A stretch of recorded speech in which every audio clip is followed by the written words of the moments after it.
ఇక్కడ మనం చూసినప్పుడు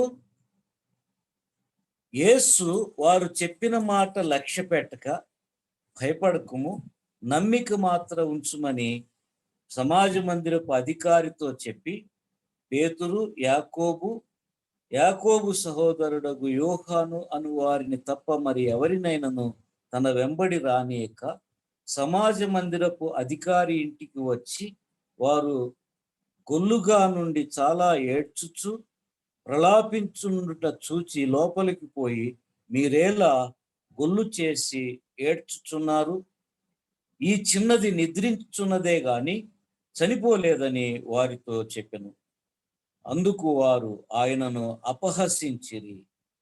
అయితే ఆయన వారినందరినీ బయటకు పంపివేసి ఆ చిన్నదాని తల్లిదండ్రులను తనతో ఉన్న వారిని వెంటబెట్టుకొని ఆ చిన్నది పరుండి ఉన్న గదిలోనికి వెళ్ళి ఆ చిన్నదాని చేయి పట్టి తలితా కుమి అని ఆమెతో చెప్పెను. ఆ మాటకు చిన్నదాన లెమ్మని నీతో చెప్పుచున్నానని అర్థము.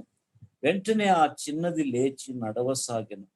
ఆమె 12 సంవత్సరముల ప్రాయము గలది. వెంటనే వారు బహుగా విస్మయముందిరి. జరిగినది ఎవనికిని తెలియకూడదని ఆయన వారికి గట్టిగా ఆజ్ఞాపించి ఆమెకు ఆహారము పెట్టుడని చెప్పాను. 3 సంగతులు ఇక్కడ 3 స్టెప్స్ మనకు కనబడుతున్నాయి. ఒకటి, సమాజ మందిరపు అధికారి అంటే వాళ్ళ దినాల్లో ప్రార్థనా మందిరాన్ని నడిపించేటువంటి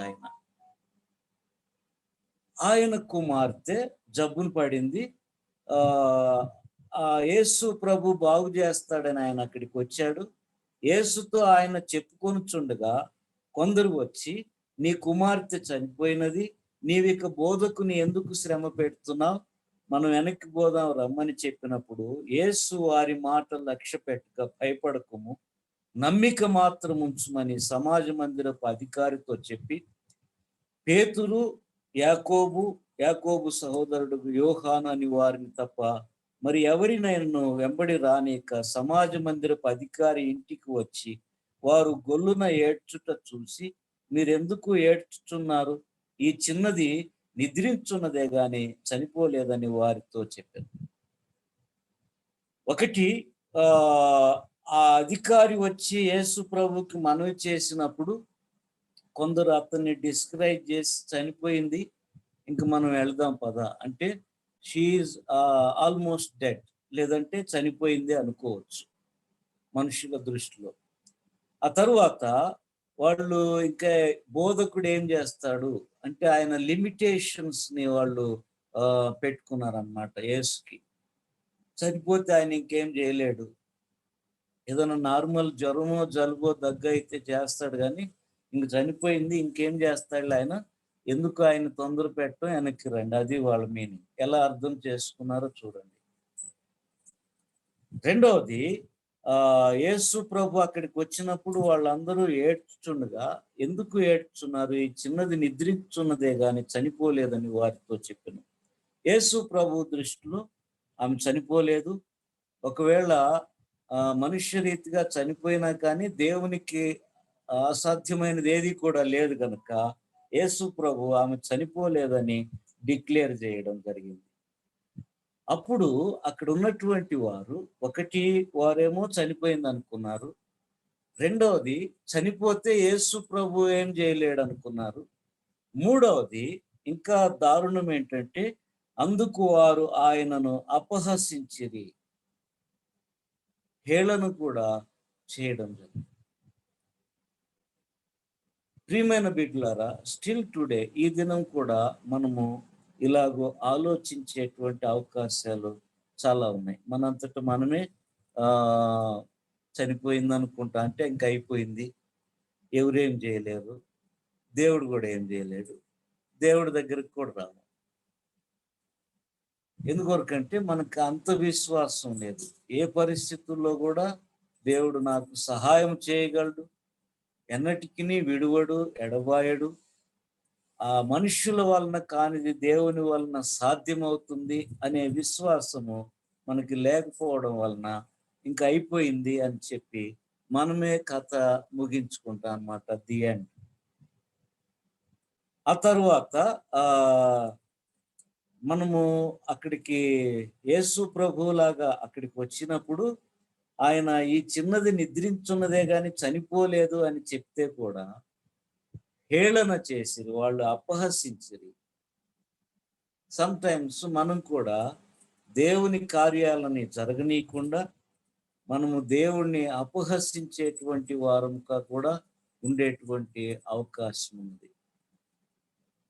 ఎందుకొరకంటే ప్రభువుని నమ్మి విశ్వసించినటువంటి మనము ఆయనకి సమస్తాన్ని అప్పగించుకోవాలి, కానీ సొంత ఆలోచనలతోని సొంత సిద్ధాంతాలను పెట్టుకొని దేవుణ్ణి కూడా దేవుడు కూడా ఏం చేయలేడు, మనం నమ్మిందే కరెక్ట్ అని చెప్పి ఆయనను అపహసించినటువంటి జనుల్లో మనం కూడా ఉండేటువంటి అవకాశం ఉంది.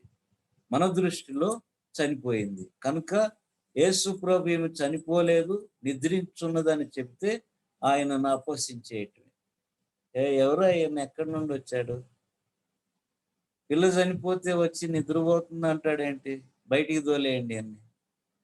స్టిల్ దేర్ ఆర్ పీపుల్, వాళ్ళు ఏమి నమ్మారో అదే కరెక్ట్. ఇంకా యేసు ప్రభు వచ్చినా, దేవుడు వచ్చినా, పరిశుద్ధాత్ముడు వచ్చినా దే వోంట్ బిలీవ్. ఇవన్నీ ఏంటి, ఇట్లాంటివన్నీ మా దగ్గర కుదరపో అని చెప్పే మంచి ప్రజలు కూడా ఇంకా ఉన్నారు. But they are believing god, అది ప్రాబ్లం అంట. వాళ్ళు అన్యులైతే పర్వాలేదు, కానీ ఆయన నమ్మి విశ్వసించి ఆరాధనలు చేస్తూ కూడా ఆయననే అపహసించేటువంటి స్థితిలో. ఎందుకొరకంటే they believe their own doctrines, వాళ్ళ సిద్ధాంతాలని వాళ్ళ పద్ధతుల్ని మాత్రమే గౌరవిస్తారు, కానీ యేసుని గౌరవించరు అన్నమాట. అక్కడ యేసుని అవమానించేటువంటి ప్రజల్లో మనం కూడా ఉండడానికి అవకాశం లేకపోలేదు. ఈ చిన్నది నిద్రించుతున్నదే గాని చనిపోలేదని వారితో చెప్పాను. అందుకు వారు ఆయనను అపహసించిరి. అయితే ఆయన వారిని అందరినీ బయటికి పంపివేసి ఆ చిన్నదాని తల్లిదండ్రులను తనతో ఉన్న వారిని వెంటబెట్టుకొని ఆ చిన్నది పరుండి ఉన్న గదిలోనికి వెళ్ళి ఆ చిన్నదాని చేయి పట్టి తలితాకుమి అని ఆమెతో చెప్పిన ఆ మాటకి చిన్నదానా లెమ్మని నీతో చెప్పుచున్నానని అర్థము. వెంటనే ఆ చిన్నది లేచి నడవసాగింది. ఇది వండర్ అన్నమాట. ఎంతో గొప్ప అద్భుతం అక్కడ జరిగింది. అది జరిగిన తర్వాత ఆ ఇప్పుడు మనం ఈ దినం చదువుకున్నటువంటి సంఘటన జరుగుతుందన్నమాట. అది అయిన తర్వాత ఆయన సొంత ఊరికి వచ్చాడు. ఇప్పుడు 6వ అధ్యాయానికి వచ్చినప్పుడు అది అయిన తర్వాత ఆయన అక్కడ నుండి బయలుదేరి స్వదేశమునకు రాగా ఆ సమాజ మందిరపు అధికారి కుమార్తెను చనిపోయింది అని వాళ్ళు సర్టిఫై చేశారు. ఆ తర్వాత యేసుని అవమానించారు కూడా, చనిపోయినామని వచ్చి నిద్రపోతుందని చెప్తావేంటని. అయినా కూడా యేసు ప్రభు ఆ చిన్నదానిని బ్రతికించగా చూసి విని కూడా తన ఇంటికి వచ్చినప్పుడు ఆ సంఘటన అయిన తర్వాత ఆయన అక్కడ నుండి బయలుదేరి స్వదేశమునకు రాగా అక్కడ కూడా ఆయన్ని అవమానిస్తున్నారు. ఇదంతా చూసి కూడా ఈ కార్యాలన్నీ ఎలా చేస్తున్నాడు ఈయన అథారిటీతో ఎట్లా మనకి బోధిస్తున్నాడు. మార్కు సువార్తలోనే 1వ అధ్యాయము, మార్కు సువార్త 1వ అధ్యాయము 21-22 చూద్దామండి. అంతటా వారు కపెర్నహూములోనికి వెళ్ళిరి. వెంటనే ఆయన విశ్రాంతి దినమున సమాజ మందిరములోనికి పోయి బోధించెను. ఆయన శాస్త్రుల వలె కాక అధికారము గలవాని వలె వారికి బోధించెను గనుక, ఆయన శాస్త్రుల వలె కాక అధికారము గలవాని వలె వారికి బోధించెను గనుక వారు ఆయన బోధకు ఆశ్చర్యపడి అధికారము గలవాని వలె ఆయన బోధించెను.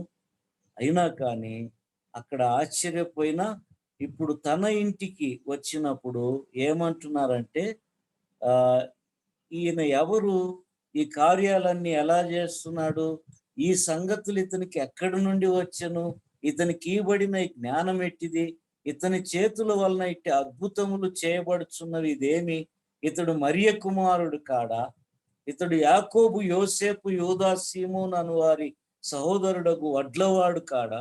ఇతని సహోదరి మణులందరూ మనతో ఉన్నవారు కారా అని చెప్పుకొనుచు ఆయన విషయమై అభ్యంతరపడి తన ఊరిలో, తన ఇంటి వారు, తన దేశములో ఇవన్నీ చూసి, ఆయన అధికారంతో బోధించటం చూసి, ఆయన అధికారంతో మరణ స్థితిలో లేదంటే మరణించినటువంటి ఆ చిన్నదానిని బాగు చేయడం చూసి ఆయనను అవమానించటము, తృణీకరించటము, ఆయన విషయమై అభ్యంతర పడటము వీరికి కలిగినటువంటి మహా గొప్ప శోధన. రక్షణ వారి ముందు ఉంది. దేవుని రాజ్యం వారికి ఇవ్వబడుచున్నది. సంతోషము, సమాధానము ద్వారా వారు దీవించబడబోతున్నారు. అది వారికి అభ్యంతరమైనది. ఎందుకొరకంటే వాళ్ళు అనుకున్నట్లు ఈయన లేడు. వాళ్ళ సిద్ధాంతం ప్రకారము ఈయన లేడు. వారి రుచులకు అనుసారంగా ఈయన లేడు. కాబట్టి ఈయన విషయమై మాకు ఇష్టము లేదు, వారు ఇష్టపడలేదు, అభ్యంతరపడిరి అని చెప్పి ఇక్కడ తెలియజేయబడుతుంది. అందుకు యేసు చెప్పినటువంటి మాట, ప్రవక్త తన దేశములోను, తన బంధువులలోను, తన ఇంటి వారిలోను తప్ప మరెక్కడను ఘనహీనుడు కాడని చెప్పాను. అవమానిస్తే తన ఇంటి వారు, తనవారు, తన ఊరి వారు, తన దేశపు వారు తప్ప మిగతా వాళ్ళు ఎవరు కూడా అవమానించరు. ఎవరికి అభ్యంతరం లేదు. అన్యులు, యూదులు కానటువంటి వారు ప్రభువుని నమ్ముచున్నారు. ఆయనను సిలువ వేసిన వారు కూడా ఆయనను నమ్ముచున్నారు. కానీ తన వారు, తన ఇంటి వారు ఆయనను నమ్మడానికి, విశ్వసించడానికి, ఆయన గురించి సంతోషపడడానికి ఇష్టపడలేదు. న్యాచురల్గా కూడా ఇది ఒక టెండెన్సీ, సాతానుని యొక్క శోధన అన్నమాట. ఎవరు గెలిచినా పర్వాలే, ఎవరు బాగుపడినా పర్వాలే, ఎవరికి మంచి మంచి ఉద్యోగాలు వచ్చినా పర్వాలే. అయితే మన పక్కింటి వాళ్ళకి కానీ, మన సహోదరులకు కానీ అలాంటి ఒక మేలు జరిగితే మనకి చాలా కష్టం వేస్తుంది. వీళ్ళకేంటి అర్జెంటుగా వీళ్ళ పిల్లోడు కలెక్టర్ అయిపోయాడే, డాక్టర్ అయిపోయాడే, సంతోషం కలుగుదు అనమాట, బాధ కలుగుతుంది న్యాచురల్గా. మాకు దొరకలేదే, వీళ్ళకి దొరికింది. వాడు ఎవడో అయితే మరలా వాళ్ళకి దండలేసి ఆహ్వానించి జైలు కొడతారు. ఎవడెవడికో ఫ్యాన్స్ అవుతారు. మరలా ఫ్యాన్ గ్రూపులు ఒకటి, వాళ్ళందరికీ పండుగలు చేస్తారు, ఫోటోలు పెట్టుకుంటారు, పెద్ద పెద్ద ఫ్లెక్సీలు పెడతారు. తన వారికి కానీ, తమకి సహాయం చేయించున్నటువంటి వారి గురించి కానీ ప్రౌడ్గా ఫీల్ అవడానికి ఇష్టపడరు అన్నమాట. ఎవరికైనా చేయవచ్చు కానీ వీళ్ళకి చేయకూడదు అనేది ఒక గొప్ప శోధన మనుషులలో ఉంటుంది. అదే విషయంలో యేసు ప్రభు గురించి వీళ్ళు శోధించబడ్డారు. మరియ కుమారుడు కాదా, వడ్రంగి వాడు కాదు, ఇక్కడ కార్పెంటర్ పని చేసుకునే వాళ్ళు, ఈ చిన్న కుటుంబము, ఈయన వచ్చి అథారిటీతో వాక్యం బోధించడం ఏంటి, ఈయన పోయి చేయబట్టుకొని లేపితే చనిపోయిన ఆమె లేవడం ఏంటి, ఇవన్నీ మాకు ఇష్టం లేదు, మేము అంగీకరించం. దానివల్ల ఏం జరుగుతుంది? రక్షణని తృణీకరిస్తున్నారు, దేవుణ్ణి తృణీకరిస్తున్నారు, ఒకవైపు ప్రార్థనలు చేస్తున్నారు. ఏమి లాభం కలుగుతుంది? దేని కొరకు ఆరాధన చేస్తున్నాము అది మనకి దొరకబోయేప్పుడు మనం తృణీకరిస్తున్నాం. మేలు జరుగుతుందా? పంట వేసి పంట పండే టయానికి మనం కోసేసుకుంటే మేలు జరుగుతుందా, నష్టం జరుగుతుందా? పంట పండాలంటే దానికి టైం ఇవ్వాలి, పంట గింజలు రావాలి, అవి ఎండాలి, కోతకు వచ్చినప్పుడే వెళ్ళి కోసుకోవాలి. కానీ బాగా పండింది, నాకు ఇష్టం లేదు, పోయింది, నేను దాన్ని దున్నేస్తాను లేదా కోసేసుకుంటాను. అప్పుడు యేసు ప్రభు వచ్చిన దానికి అర్థం లేకుండా వారి జీవితాల్ని భంగం చేసుకుంటున్నట్లు మనకి అర్థమవుతుంది. ఆయన విషయమై అభ్యంతరపడిరి. అందుకు యేసు, ప్రవక్త తన దేశములోను తన బంధువులలోను తన ఇంటి వారిలోను తప్ప మరెక్కడను ఘనహీనుడు కాడని చెప్పెను. ఎవరు గుర్తించినా గాని తనవారు గాని తన ఇంటి వారు గాని ప్రవక్తని గుర్తించలేరు. ఎందుకొరకంటే వాళ్ళ దగ్గరే ఉండడము, వాళ్ళకి తెలిసిన వారు అవడము, వారితో దగ్గరగా మాట్లాడడము, వాళ్ళు అడ్వాంటేజ్ గా తీసుకో ఈయనేంది అంత గొప్ప, ఈయన చెప్తే మనం వినాలా, అక్కడికి అయిపోద్ది అన్నమాట కథ. దాంతో మన దగ్గరికి వచ్చినటువంటి రక్షణను మనమే పోగొట్టుకున్నట్లు తప్పకుండా మనము అర్థం చేసుకోవాలి.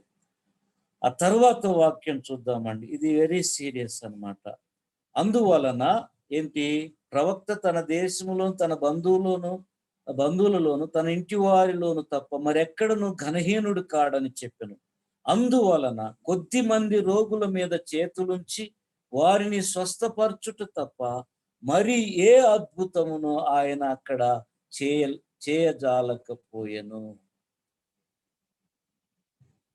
కొద్ది మందిని బాగు చేశారు కానీ ఇంకా తర్వాత మరి ఏ అద్భుతం కూడా అక్కడ చేయలేకపోయాను. సృష్టి అధిపతి, సమస్తమును సృష్టించినటువంటి ఆయన, సమస్తమునకును మూలకర్త, ఆయనకంటూ అసాధ్యమైనది ఏదీ లేదు. కానీ ఈ సమయములో ఆయన ఏమీ చేయలేకపోయెను. ఆయన అక్కడ ఏ అద్భుతములను చేయజాలకపోయెను. ఇది ఎంతో సీరియస్ అన్నమాట. ఎందుకొరకంటే దేవుడు మనకి నిన్నటి దినం మనము మిస్టర్ క్లింట్ ఆయన అమెరికా నుండి మనతో మాట్లాడారు కదా. ఆయన చెప్పినటువంటి మాటల్లో 3 విషయాలు ఉన్నాయి. ఒకటి, దేవుని కృప వలన మాత్రమే మనము నీతిమంతులంగా తీర్చబడతాం. Not by our own works. మనం ఏం చేసినా, తపస్సు చేసినా, పూజలు చేసినా, ఉపవాసాలున్నా, దాన ధర్మాలు చేసినా గాని మనం నీతిమంతులుగా తీర్చబడము. కేవలము దేవుని కృప వలన మాత్రమే. రెండవది, మన విశ్వాసం వలన మాత్రమే. విశ్వాసం లేకున్నా కూడా దేవుడు మన ముందు ఉంచినటువంటి కృపని మనం పొందుకోలేము. మనం విశ్వసించాలి. మన విశ్వాసము బలహీనమైనప్పుడు ఆయన మనకి ఇచ్చినటువంటి ఆ కృప మన నుండి దూరం అయిపోతుంది. ఎందుకొరకంటే మనం ఆయన నమ్మకుండా ఆ కృప మనలో పని చేయదు. ఇక్కడ కూడా ఆయన సమర్థుడే, ఆయనకేమి లిమిటేషన్స్ లేవు. కానీ మనము సిద్ధంగా లేము, ఇష్టపడట్లేదు, యేసు ప్రభువుని అంగీకరించట్లేదు. ఏనేంది చేసేది? ఒక కార్పెంటర్ వచ్చి మన మధ్యలో అద్భుతాలు. అందుకొరకు యేసు వారి మధ్య మరి ఏ అద్భుతమును చేయజాలకపోయాను. దీన్ని మనం నోటీస్లో పెట్టుకోవాలన్నమాట. There are 2 energies, positive energy, negative energy. మనము ఒక కూటంగా ఉన్నప్పుడు అందరము ఏక మనస్కులమై, అందరము మంచి ఆలోచనలను కలిగి, ఒకరి యోగక్షేమాలను ఒకరం కోరుకుంటూ, ఒకరిని ఒకరం ప్రేమించి, మనందరము ఒక లక్ష్యాన్ని కలిగి ఉండడం పాజిటివ్ ఎనర్జీ. ఒకరి మీద ఒకరం దురుద్దేశాలు కలిగి ఉండి, దురభిప్రాయాలు కలిగి ఉండి, ప్రత్యేకించి పాస్టర్ మీద ఇంకా వ్యతిరేకత కలిగి ఉండి, ఈయన చెప్పేది ఏంటి, ఈయనకేం తెలుసులే అనుకొని అక్కడ మనం ఏకంగా కూడుకున్నప్పుడు ఏమవుతుంది? అది నెగటివ్ ఎనర్జీ అవుతుంది. ఒకరంటే ఒకరికి ఇష్టం లేదు, అయినా కానీ ఒక దగ్గర కూర్చున్నాం. అప్పుడు ఏమవుతుంది? నెగటివ్ ఎనర్జీ అవుతుంది. నెగటివ్ ఎనర్జీలో దేవుని కార్యాలు ప్రబలం అవ్వవు, ఫలించవు. ఆయన చేయగలడు, ఆయనకి లిమిటేషన్ అని మనం చెప్పడానికి అలా కుదరదు. కానీ అక్కడ ఆయన చేయడు, అంతే. చేయలేడని అక్కడ ఆ పదం ఉపయోగించినప్పటికీ చేయజాలకపోయానంటే ఇష్టపడలేదని అర్థం. ఆయన ఇష్టపడ్డ అక్కడ పాజిటివ్ ఎనర్జీ. అందుకొరకు యేసుప్రభు వారు ఏం చెప్తారు? ఎక్కడ 2-3 నా నామమున కూడి ఏకీభవించి ప్రార్థించెదరో వారి మధ్య నేనున్నాను. ఏకీభావము లేనప్పుడు అది సంఘము కాదు, అక్కడ దేవుని కార్యాలు కూడా జరగవు.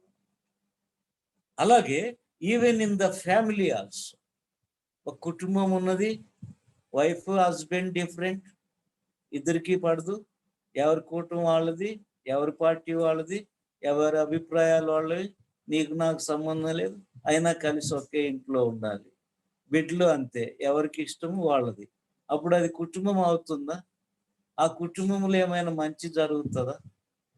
జరుగుతున్నట్లు అనిపించినా అది ఆ కుటుంబము ముందుకు ఏ దిశలో వెళ్తుందో, ఎక్కడికి పోయి ఏమవుతుందో అది ఎవరికి తెలియదు. ఎందుకొరకంటే అది నెగటివ్ ఎనర్జీతో నింపబడుతుంది కనుక ఇక్కడ ఎవరు ఇష్టపడలేదు ఆయన్ని.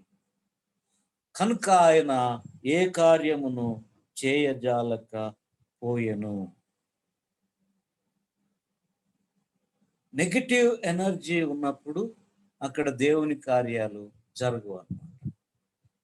సంఘాల్లో మామూలుగా ఇవి కామన్గా ఉంటాయి. ఎలక్షన్స్ అని, కోటాలని, ఒకళ్ళ మీద ఒకళ్ళు నేనే గొప్ప అని, ఇవన్నీ ఉన్న దగ్గర సాతాను కార్యాలే జరుగుతాయి. అక్కడ మీకు సాక్ష్యాలు కనపడతాయి, మంచి మంచి సాక్ష్యాలు చెప్తుంటారు. అవి కూడా పోటీల మీద చెప్తారు. వాళ్ళకు ఉండేవన్నీ ఉంటాయి డిఫరెన్సెస్, అవన్నీ ఉండి మరలు ఇవన్నీ చేస్తుంటారు. మనకు అలా కనిపిస్తుంది, ఓ సంఘం పెరిగిపోతుంది, అద్భుతాలు జరుగుతున్నాయి ఎక్కడని. కానీ అది నిజం కాదనమాట. దేవుని కార్యాలు జరగవు అక్కడ, సాతాను కార్యాలు మాత్రమే జరుగుతాయి. ఎక్కడ డిఫరెన్సెస్ ఉంటాయో అక్కడ సాతానుడు తన పని తాను చేసుకుంటాడు. ఎక్కడ ఐకమత్యం ఉంటుందో అక్కడ ప్రభు కార్యాలు జరుగుతాయి అన్నమాట. కనుక పాజిటివ్గా థింక్ చేయడము నేర్చుకున్నప్పుడే మన విశ్వాసం కాపాడబడుతుంది. లేనట్లయితే మన విశ్వాసంలో మనం ముందుకు సాగలేమన్నమాట. ఇప్పుడు ఒక విషయం ఏంటంటే, ఇన్ని వ్యతిరేకతలు, తన వారు తనని అంగీకరించలేదు, ఆ తర్వాత ఆయన చేసిన కార్యాలని కూడా ఇష్టపడలేదు, ఆయన అధికారాన్ని వాళ్ళు స్వీకరించలేదు. అయినప్పటికీ అలా జరిగినప్పుడు ఏమైంది? మామూలుగా అయితే కొంతమంది డిసప్పాయింట్ అవుతారు. మెనీ టైమ్స్ నేను కూడా కొన్ని కారణాల వల్ల ఇంకా ఆపేద్దాంలే, ఇంకా చర్చ ఎక్కడ నడిపిస్తామని అనేక సార్లు అనుకోవడం జరిగింది. అయితే మరలా దేవుని ప్రేరణ దాన్ని కంటిన్యూ చేసుకుంటూ వస్తున్నాం సేవని. చిన్న సంఘం అవ్వచ్చు, పెద్ద సంఘం, దట్ ఈస్ డజంట్ మ్యాటర్. దేవుణ్ణి ఆరాధిస్తున్నాం, వాక్యాన్ని చేస్తున్నాం. అయితే అప్పుడప్పుడు అలాంటి భావన కలిగిందనమాట. ఇప్పుడు కూడా యేసు ప్రభు వారు అనుకోవచ్చు, వాళ్ళు ఇష్టపడలేదు, వీళ్ళు ఇష్టపడలేదు, ఇంక నా పని నేను ఆపేద్దామని. ఆ రెండో భాగం చూసినప్పుడు ఈ దినం మనం చదువుకున్నటువంటి వాక్యంలోని రెండవ భాగంలో ఆయన ఎంత చక్కగా దాన్ని ముందుకు సాగించారంటే మనకి చక్కగా కనబడుతుంది అనమాట. ఇక్కడ ఒక మాట చదువుకొని మనం మరలా ముందుకు పోదాం. ఆ కుమార్తె చనిపోయినది, నీవిక బోధకుని ఎందుకు శ్రమ పెట్టుదు అనేది. యేసు వారు చెప్పిన మాట లక్ష్య పెట్టక, యేసుని వారు లక్ష్య పెట్టలేదు, యేసు ప్రభు కూడా వారిని లక్ష్య పెట్టలేదు. ఇఫ్ దేర్ ఆర్ పీపుల్, మనల్ని వ్యతిరేకించేటువంటి వారు ఉన్నప్పుడు మనకు కూడా ఇదే, we need not to care about them. మనం కూడా అవన్నీ లక్ష్య పెట్టుకోకూడదు. వాళ్ళు ఇట్లన్నారు, వాళ్ళ వెనకాల పోతే మనం చేయాల్సిన కార్యాన్ని మనము చేయలేక వెనుకబడిపోతాం అన్నమాట. అప్పుడు యేసు ప్రభు చేసినటువంటి పని ఏంటంటే,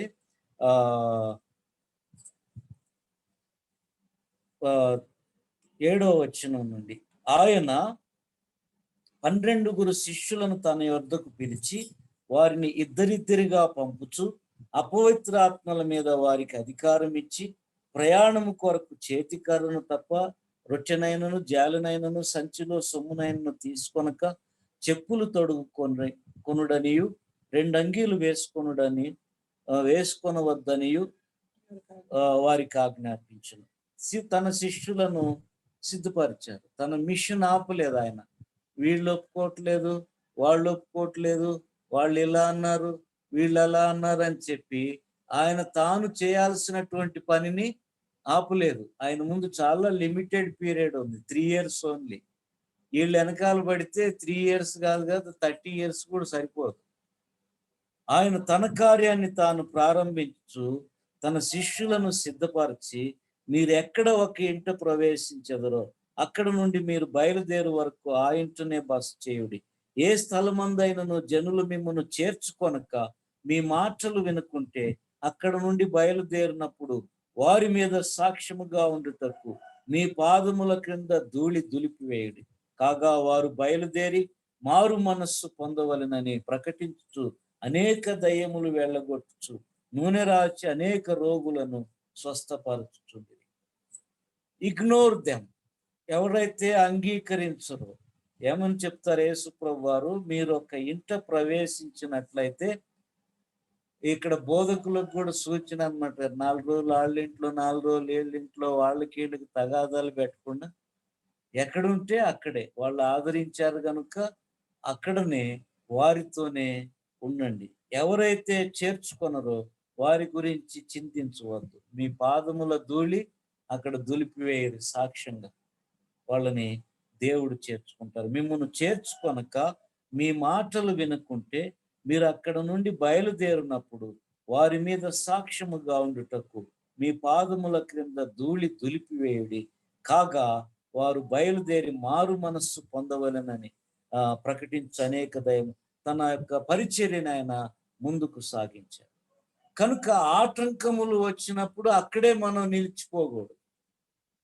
ప్రభు కూడా నిలబడలే, వాళ్ళ వెనక పడలేదు. వాళ్ళు ఇగ్నోర్ చేశారు, వాళ్ళని ఆయన కూడా లక్ష్య పెట్టలేదు, ముందుకు సాగారు. ఎవరైతే అంగీకరించారో వారు రక్షింపబడ్డారు.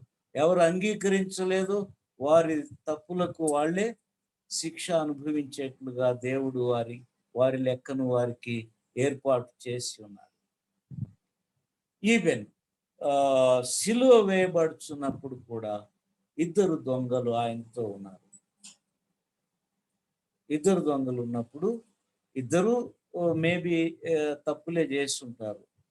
అయితే ఒకడు అక్కడ కూడా ఛాలెంజ్ చేస్తున్నాడు. నువ్వు చాలా అద్భుతాలు చేశావు కదా, దేవుని కుమారుడో కదా, నీకు అధికారం ఉన్నది కదా, ఒక పని చేయొచ్చు కదా, మన ముగ్గురు ఇక్కడ నుండి ఈ సిలువలు మాయం చేసి ముగ్గురం దిగిపోదాం, ఎక్కడన్నా పోయి మన పనులు మనం చేసుకుందాం అని చెప్పి. అక్కడ కూడా వాడు రియలైజ్ అవ్వలే, యేసుని యేసుగా అంగీకరించట్లే. సొంత లాభం కోసం ఏదన్నా అద్భుతం చేయి ఈయన నుండి తప్పించుకునేట్టు చేయొచ్చు కదా అని. రెండవ వాడు ఆయనను అంగీకరించి పశ్చాత్తాపంతోని నీ రాజ్యంతో వచ్చినప్పుడు నన్ను చేర్చుకోమని అడగడం జరిగింది. యేసుని యేసుగా అంగీకరించి, సొంత రక్షకునిగా అంగీకరించి, ఆయన వలన మనకి మేలు కలుగుతుంది అనేటువంటి ఆ సత్యాన్ని మనం తెలుసుకున్నప్పుడే మనకి మేలు కలుగుతుంది. ఈ విచిత్రం ఏంటంటే మనం ఆయన ఇంట్లో కూడా ఆయన్ని అంగీకరించలేదన్నమాట. అంతగా డిఫికల్ట్ సిచ్యువేషన్స్. మార్కు సువార్త 3వ అధ్యాయము 20 నుండి 21 ఉన్న వచనములో ఆయన ఇంటిలోనికి వచ్చినప్పుడు, మార్కు సువార్త 3వ అధ్యాయము 20-21, ఆయన ఇంటిలోనికి వచ్చినప్పుడు జనులు మరలా గుంపు కూడి వచ్చిరు గనుక భోజనము చేయుటకైనను వారికి వీలు లేకపోయాను. ఆయన ఇంటి వారు సంగతి విని ఆయన మతి చెలించి ఉన్నదని చెప్పి ఆయనను పట్టుకొనబోయిరి. ఎవరు? ఆయన ఇంటి వారు. ఆయన వలన డిస్టర్బ్ అయిందని చెప్పి జనం గుంపు గుంపుగా వస్తున్నారు, మాకు ఇక్కడ తినడానికి కూడా టైం దాటలేదు, అభ్యంతరాలు ఎలా వస్తాయో చూడండి. కనుక ఆయనకు వ్యతిరేకంగా ఆయన ఇంటి వారే పని చేసినట్లు మనకి తెలియజేయబడుతుంది. ప్రియమైన బిడ్డలారా, దేవుని విశ్వసించినప్పుడు, నమ్మినప్పుడు సమ్ టైమ్స్ ఇంట్లో కూడా సమస్యలు ఉంటాయి. అందుకొరకు యేసు ప్రభు వారు ఒకటే ఫైనల్ గా చెప్పారు, నిన్ను అభ్యంతరపరుచున్నది ఏదో అది నీవు వదిలివేయవలను. అది నీ కన్నైనా కాలైనా, అది తల్లి అయినా తండ్రి అయినా, భర్త అయినా భార్య అయినా, అది నీకు అభ్యంతరకరంగా ఉన్నది, దేవుని రాజ్యము నీవు చేరుకోవడానికి ఆటంకకరంగా ఉన్నది, దాన్ని నీవు వదిలించేసుకోవడం ఒకటే మార్గం. అందులో మనము కఠినంగా ఉండాల్సిందే. బంధు ప్రీతి, బిడ్డల మీద ప్రీతి, భార్య ప్రీతి, తల్లిదండ్రుల ప్రీతి, అన్ని ప్రీతి, దేవుడు ప్రీతి కాదు. You want get salvation. యేసు కొరకు సమస్తమును విడిచిపెట్టుటకు సిద్ధపడినప్పుడు మాత్రమే రక్షణ నీకు.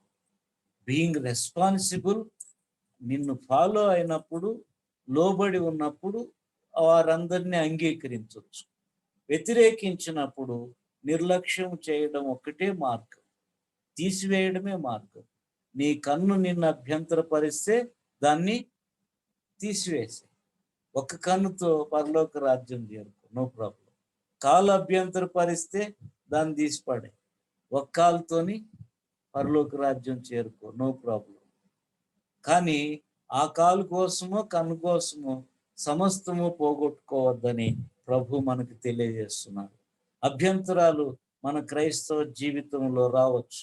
ఎన్ని అభ్యంతరాలు వచ్చినా దేవుని మార్గాన్ని విడిచిపెట్టక, ఆయన రక్షణను మనం పోగొట్టుకొనకుండా ముందుకు సాగవలనని చెప్పి ఈ దినం దేవుని వాక్యం మనలను హెచ్చరించున్నది. అలా చేయుటకు తండ్రి అయినటువంటి దేవుడు పరిశుద్ధాత్మ ద్వారా మనందరికీ సహాయం చేయనుగాక. ఆమేన్. Praise the Lord. ఇప్పుడు ప్రసాద్ గారు ఒక పాట పాడతారు. తర్వాత మనము ప్రభు భోజన ఆరాధన కొరకై సిద్ధపడదాం. ప్రభు బల్లను సమీపించడానికి మనలను మనము ఆయత్తపరచుకుందాం. ప్రసాద్ గారు ఒక పాట పాడతారు.